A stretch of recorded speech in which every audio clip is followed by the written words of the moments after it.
Bonjour Vincent. Bonjour. On est très heureux que vous soyez avec nous sur le plateau de l'Ampli. Merci d'avoir accepté notre invitation. Votre entreprise s'appelle Authentique Matériel et je le disais tout à l'heure, elle est hautement éco-responsable, évidemment, c'est même le projet central. Vous pouvez nous en dire un petit peu plus ? Je te laisse commencer. Oui. Alors Authentique Matériel, on est une société qui crée, conçoit et produit des matériaux innovants à partir de déchets de matières naturelles ou de pertes de matières inexploitées. Matières naturelles, elles sont d'origine animale, végétale ou minérale, mais ce qui parle le mieux à tous, c'est le cuir et on vise l'industrie du luxe pour ça, dans une approche circulaire. D'où vous est venue cette idée, ce déclic ? Quels étaient vos parcours déjà tous les deux avant ? Alors pour ma part, j'ai un parcours d'ingénieur mécanique. D'accord. J'ai travaillé comme tout bon Toulousain pour Airbus pendant un petit moment. Ah oui, ça y est, j'y suis. Voilà. Et ensuite un passage en transfert de technologie où j'ai pu explorer un certain nombre de voies techniques qui ont servi de base technologique à la création d'Authentique Matériel en 2016. Et Noémie était toujours dans les parages, elle nous a suivis depuis le début et elle a rejoint techniquement et capitalistiquement l'entreprise officiellement, d'abord en 2018 et une deuxième phase en 2019. Qu'est-ce qui vous a convaincu, Noémie ? Alors, en fait, Vincent et moi, on travaille ensemble depuis 2012, bien avant la création de la société. Moi, j'ai toujours travaillé dans l'entrepreneuriat, en incubateur, transfert de technologie. Donc moi, j'ai beaucoup plus un profil commercial. Et c'est vrai que Vincent a eu l'idée, quand on travaillait ensemble, de l'entreprise. Il a eu cette vision, on va dire. Et moi, j'ai toujours baigné là-dedans. Mais c'est vrai que je ne me serais pas lancée sans Vincent, dans le sens où quelqu'un avec qui on a déjà travaillé ensemble, on se connaît bien et on a confiance. Ça, c'est un aspect. Bien sûr, il faut la bonne idée qui correspond au marché. Bon, ça, c'est évident. Mais ce qui m'a donné le déclic, c'est qu'on avait travaillé déjà des années ensemble en binôme et que ça fonctionnait. Donc, c'était le bon moment de prendre un risque et puis de se donner les opportunités que le marché de l'emploi ne donne pas toujours. Comment ça marche techniquement de notre méthode ? Absolument. Alors, on a deux piliers technologiques. On maîtrise complètement la conception de poudre. D'accord. Donc, on va dire globalement la partie broyage de tous nos matériaux. Et ensuite, la partie remise en forme. On va avoir deux types de méthodes qui nous amènent à avoir des matériaux ou 100% naturels, sans résine, sans liant, par des techniques de pressage. Je me permets de dire que j'emporte un exemple sur ma bague. C'est très joli d'ailleurs. Et la deuxième méthode consiste à assembler à l'aide de thermoplastique des charges naturelles. Donc on est sur des principes de compound, un petit peu comme le disait tout à l'heure notre collègue. Nicolas. Et on vient ensuite le remettre en forme sous forme de calendrage, de l'injection, du rotomoulage. Enfin, on peut faire beaucoup de choses avec d'un point de vue industriel. D'accord. Aujourd'hui, vos matériaux ils sont à destination essentiellement des artisans ? Non, on vise des industriels du luxe. L'objectif aujourd'hui, pour donner un exemple extrêmement concret, l'industrie du luxe, qu'elle soit en parfumerie cosmétique, par exemple, va générer des déchets de matière végétale. Oui. Et donc, on va s'en servir pour en refaire des nouveaux matériaux qu'ils vont réexploiter eux dans leur production. Ou bien, par exemple, en maroquinerie, il y a beaucoup de déchets de cuir. Le recyclage du cuir est un vrai sujet, mais central chez nos clients. Et nous, aujourd'hui, à partir de leurs déchets de cuir, on en refait des matériaux qui vont réutiliser soit en pièces visibles, donc par exemple là, en bijouterie. Comme la bague que vous portez là, ou bien en renfort de sac. Enfin, on a ou le beau matériau, si je puis dire, ornemental. Ah oui, aussi. Ou le matériau vous êtes en démo. Plus technique, comme les lunettes de Vincent. C'est chouette. On est les ambassadeurs de nos matériaux. On fait que des matériaux, pas de produits finis, j'insiste. Une précision sur le modèle, c'est que l'origine des matériaux et la traçabilité des matériaux pour nous est un enjeu. D'accord. Donc on aime bien systématiquement savoir exactement d'où vient la matière pour pouvoir le retranscrire à notre client. Voilà. D'accord, donc vous avez un circuit que vous suivez à chaque étape, évidemment. C'est comme ça que vous arrivez à encadrer tout le processus.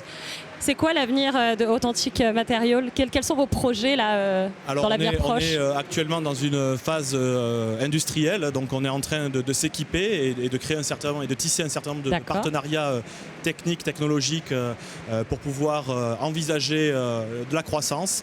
Et pour 2021, pour être honnête avec vous, on commence à envisager des mécanismes d'accompagnement financier pour une forte croissance industrielle. D'accord. Qu'est-ce que vous visez plus concrètement alors ? On a le droit de le dire ? Oui, enfin nous aujourd'hui on a fait des premières levées de fonds pour faire des preuves de pré-industrialisation. je pense qu'on a prouvé que le marché était au rendez-vous et nos produits aussi. Il est aussi vrai que le climat actuel a donné une certaine, a remis un peu l'environnement sur le devant de la scène. Donc là, on va chercher à nouveau à lever des fonds pour passer à une étape vraiment de croissance industrielle et en fait de servir en volume, puisqu'aujourd'hui notre limite, elle n'est pas trop sur la demande du marché, mais sur notre capacité à servir le marché.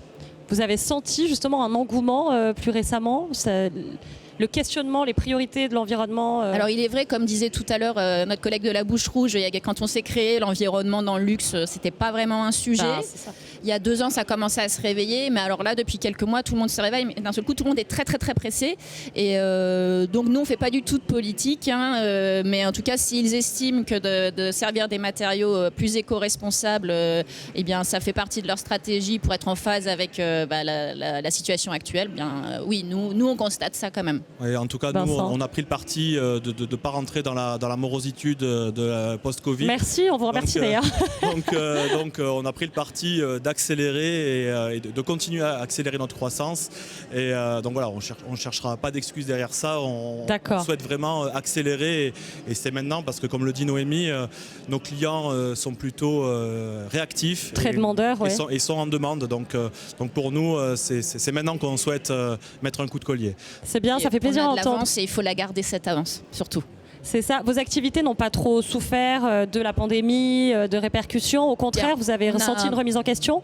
Alors, on a pris nécessairement pendant 3 mois, on n'a pas pu produire, donc ça nous a mis en retard.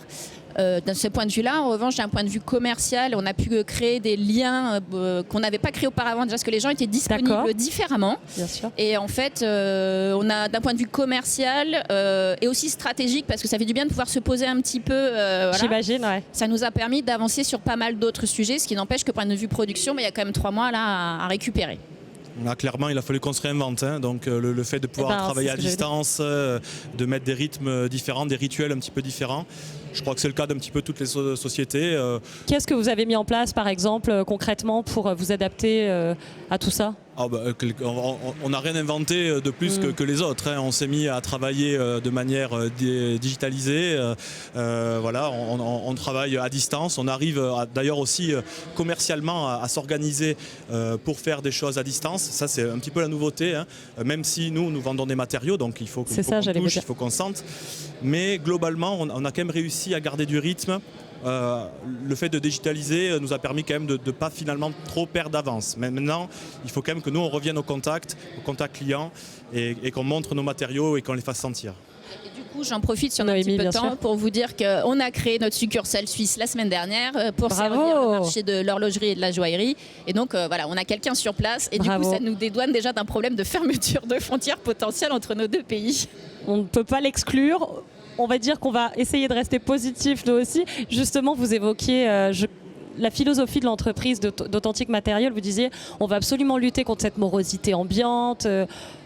Ça, vous arrivez à le tenir? C'est quelque chose malgré, je suppose, les inquiétudes de vos clients. Voilà, comment on dépasse tout ça? Quitte à faire sourire une fois de plus, mais nous, notre slogan, c'est Authentique ne meurt jamais. C'est excusez-moi. Authentique ne meurt jamais. D'accord, ça me paraît pas mal. C'est écrit dans les bureaux. Donc comme toute vie entrepreneuriale, il y a des hauts, il y a des bas. Jusqu'à présent, on a lutté, on a travaillé pour et on compte bien être là en 2021 pour imposer le modèle. Génial. Noémie, si vous le disiez, donc authentique ne meurt jamais, c'est un bon mantra. Là, pour l'avenir, vous avez des petits mantras comme ça à nous partager pour nous donner un peu de votre énergie et de votre élan, là, parce que ça a l'air de vous réussir, donc on est assez preneurs. Nous, c'est vraiment... j'en ai pas d'autres parce qu'en fait, c'est le mien, c'est mon droit d'auteur. Mais non, vous avez fait ça, Vincent? Vraiment ça nous arrive régulièrement. C'est moche. Non, en tout cas, nous, on reste toujours positif. On est une entreprise assez jeune, assez petite nécessairement. Et on essaye quand même aussi de maintenir une bonne ambiance parce que quand même, tout le monde travaille beaucoup de monde est sous pression. Vous avez beaucoup de salariés au sein de Authentic? Actuellement, on est une dizaine et on sera 11 à partir de la semaine prochaine. Mais bon, voilà, effectivement, comme le dit Noémie, il y a du rythme, il y a beaucoup d'intensité. Donc c'est parfois compliqué de garder un niveau d'intensité fort, y compris durant des périodes un petit peu difficiles. Bien sûr. On a la chance d'avoir une équipe solidaire et voilà, qui nous porte aussi dans ce dynamisme. Nous, on était en tout cas très heureux de vous recevoir aujourd'hui sur le plateau de l'Ampli. C'était important pour nous aussi de pouvoir maintenir l'événement. Pourquoi c'était important pour vous d'y être ?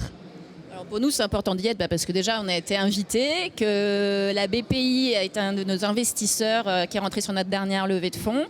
Et puis c'est l'occasion aussi de pouvoir vous rencontrer et puis de créer un peu plus de notoriété autour d'Authentic Material et puis de rencontrer des potentiels partenaires comme avec la Bouche Rouge où je pense qu'on va faire des choses. Oui, j'ai senti qu'il s'était passé quelque chose là entre vous. Oui, c'est récent, c'est très récent. J'ai vu mais on peut y aller. s'était passé un truc. Merci beaucoup à tous les deux. En tout cas, on vous souhaite bonne route parce que c'est une très belle idée. Et voilà, on vous souhaite bon chemin. Vous êtes toujours les bienvenus sur le plateau de l'Ampli, donc on espère vous voir l'an prochain également. Merci beaucoup.